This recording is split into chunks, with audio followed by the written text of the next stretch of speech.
Good morning, guys. I'm Shubham Tiwari from My Ganadha Sanskar Academy, Birda, Lalitpur, your science teacher, and today's class start now. And dear students, I told you about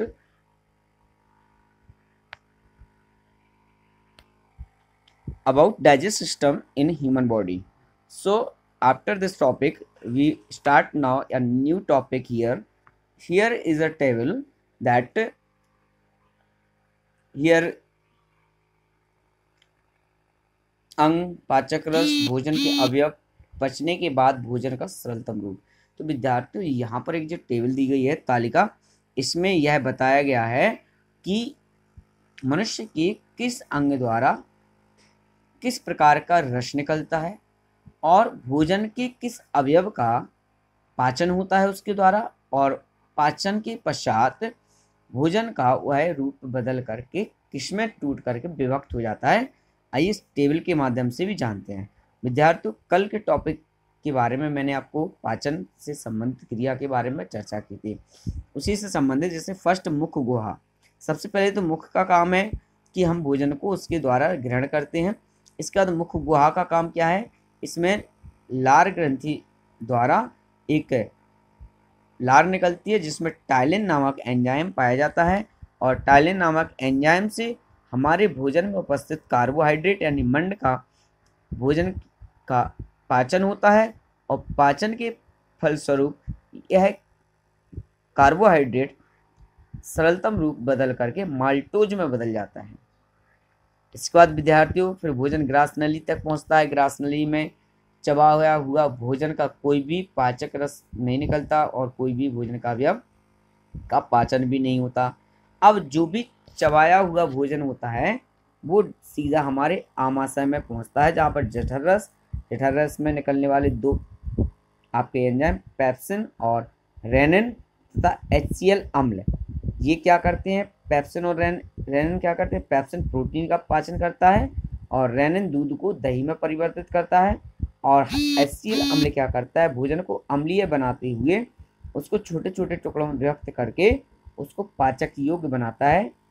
तो polypeptides दूध से दही का बनता है।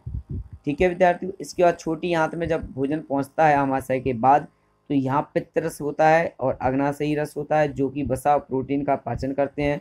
Polypeptides का और starch maltose का यहाँ संपूर्ण पाचन यहीं पर हो जाता है। मतलब भोजन में पाए जाने वाले जितने भी पौष्टिक तत्व हैं उन सभी का यहाँ पर क्या हो जाता है, पाचन हो जाता है, और वह सीधे यहाँ पर माल्टोज, एमिनो एसिड और वसा अम्ल और ग्लिसरॉल आदि में परिवर्तित हो जाते हैं, इस रूप में बदल जाता है।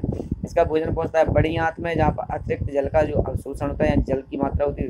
इसके बाद बड़ी आंत से अपशिष्ट भोज्य पदार्थ जो हमारे शरीर के किसी भी काम के लिए यूज नहीं रहते, वह गुदा द्वारा मलाशय के माध्यम से बाहर क्षेपण उनका कर दिया जाता है। तो विद्यार्थियों, ये पूरा तालिका के माध्यम से भी हम पाचन क्रिया को समझ सकते हैं। अब विद्यार्थियों आइए बात करते हैं घास खाने वाले जीव जंतुओं में पाचन कैसे होता है। तो विद्यार्थियों, जिस प्रकार से मनुष्य में पाचन होता है उसी प्रकार से जीव जंतुओं में भी पाचन की क्रिया होती है। आइए देखते हैं कैसे। आपने शाकाहारी जंतु भैंस आदि को चारा आदि ग्रहण या भूसा खाते हुए देखा है? यस, देखा है। ये जंतु पहले क्या करते हैं, घास आदि को जल्दी जल्दी निगल लेते हैं और आमाशय के एक भाग में भंडारित कर लेते हैं। आमाशय का यह भाग रूमेन कहलाता है। विद्यार्थियों, क्या कहलाता है, रूमेन। विद्यार्थियों, तो यहाँ पर एक बात हमने यह जानी कि जो जीव जंतु होते हैं वो भोजन को बहुत जल्दी जल्दी ग्रहण कर लेते हैं और अपने आमाशय के एक भाग में उसको एकत्रित कर लेते हैं, जिसे हम रूमेन कहते हैं। अब रूमेन में भोजन का आंशिक पाचन होता है, इसे हम जुगाल कहते हैं। आंशिक पाचन का मतलब थोड़ा बहुत पाचन यहाँ पर भोजन का हो जाता है, जिसको हम कहते हैं जुगाल। इसके बाद जंतु इसे छोटे छोटे पिंडकों के रूप में पुनः मुख में लाते हैं और इसे चबाते रहते हैं। विद्यार्थियों, आपने देखा होगा जो हमारे जानवर होते हैं वो रौंथ करते हैं, यानी भोजन को अंदर ले जाते हैं, अंदर से फिर पुनः बाहर लाते हैं, पुनः उसको बार बार चबाते हैं, फिर अंदर ले जाते हैं, फिर बाहर ले जाते करते हैं। इसको रौंथ करते हैं। इसको हम विज्ञान की भाषा में बात करें तो क्या कहते हैं, छोटे छोटे पिंडकों से पुनः चबाते हैं। तभी आपने अक्सर जंतुओं को लगातार मुँह चलाते हुए देखा है। चबाने का प्रक्रम क्या कहलाता है, रोमंथन कहलाता है, जिसको हम अपने दैनिक जीवन की भाषा में रौत करना कहते हैं, वो विज्ञान की भाषा में क्या कहलाता है, रोमंथन कहलाता है। यानी विद्यार्थी रोमंथन किसे कहते हैं, जीव जंतुओं के द्वारा भोजन को बार बार निगल करके पुनः मुख में ला करके चबाना, इस लगातार क्रिया को ही हम रोमंथन यानी रौत कहते हैं। अब ऐसे जंतु जो रोमंथी या रुनिमेंट यानी ये जीव जंतु जो इस प्रकार की क्रिया को संपन्न करते हैं वो रोमंथी या रूमिनेंट कहलाते हैं। अब इसके बाद आइए और क्या कहते हैं। दरअसल गाय भैंस जंतु जैसे मुख्य भोजन घास है, जिसमें सेलुलोज प्रचुर मात्रा में पाया जाता है। इसका पाचन आसानी से नहीं होता है। रूनिमेंट्स में छोटी आंत और बड़ी आंत के बीच एक लंबी संरचना होती है, जिसे अंधनाल या सीकम कहते हैं। विद्यार्थियों, छोटी और बड़ी आंत के मध्य एक बहुत बड़ा गैप होता है, इसको अंधनाल या सीकम कहा जाता है। भोजन के सेलुलोज का पाचन का स्थान यही होता है विद्यार्थियों, जो कि मनुष्य में नहीं पाई जाती है, परंतु जीव जंतुओं में यह अंधनाल पाई जाती है, और जीव जंतुओं के पाचन का काम यही अंधनाल में होता है। जिस प्रकार मनुष्य में छोटी आंत में होता है, उसी प्रकार जीव जंतुओं में यह अंधनाल में होता है। हम लोगों की उन जंतुओं के विषय में पढ़ा जिनमें सुविकसित पाचन तंत्र नहीं पाया जाता, किंतु बहुत से ऐसे जंतु हैं जिनमें कोई पाचन अंग विकसित नहीं होता है, फिर भी इन जंतुओं में भोजन का अंतर्ग्रहण और पाचन कैसे होता है, आइए इसको हम जानते हैं। एक कोशिकीय जीव यानी अमीबा जैसे जीव जंतु जो हैं उनमें पाचन कैसे होता है। तो विद्यार्थियों, अभी आपने जाना कि जंतुओं में पाचन कैसे होता है। अब कुछ जीव जंतु ऐसे होते हैं जो एक कोशिकीय जीव होते हैं, इनमें कोई भी अंग ऐसा नहीं पाया जाता है जिससे कि पाचन में वह सहयोग कर सके, फिर भी एक ही कोशिका में यह पाचन की क्रिया या भोजन पचाने का कार्य कैसे होता है, आइए इसके बारे में जानते हैं। आपने देखा अमीबा जलाशयों में पाए जाने वाला एक कोशिकीय जंतु है। अमीबा निरंतर अपनी आकृति और स्थिति में बदलाव करता रहता है।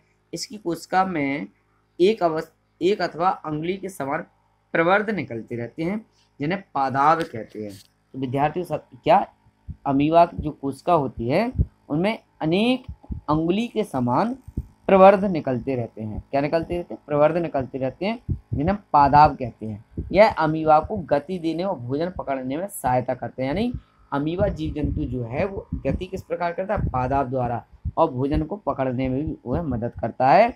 अमीबा सूक्ष्मजीवों को ग्रहण करता है। जैसे ही इसे अपनी कोशिका झिल्ली के समीप भोजन का एहसास होता है, यह खाद्य कणों के चारों ओर पादाब विकसित करके कपनुमा संरचना के अंदर उसे निगल लेता है। खाद्य पदार्थ उसकी खाद्य धानी में फंस जाता है, पादाब विलुप्त हो जाते हैं।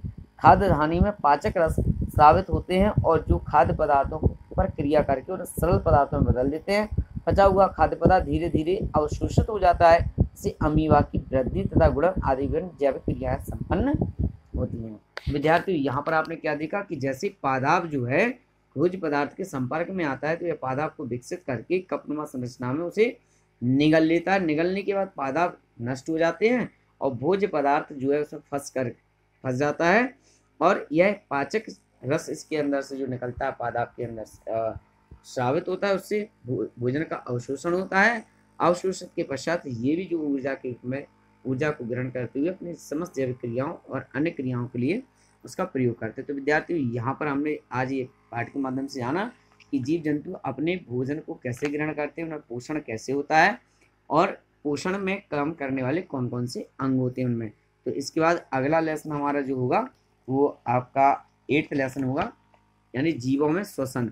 अब जीव जंतु श्वसन कैसे करते हैं इसके बारे में जानेंगे। तब तक आप सभी के लिए बहुत बहुत शुभकामनाएं। थैंक यू वेरी मच, बहुत बहुत धन्यवाद आज की क्लास में जुड़ने के लिए।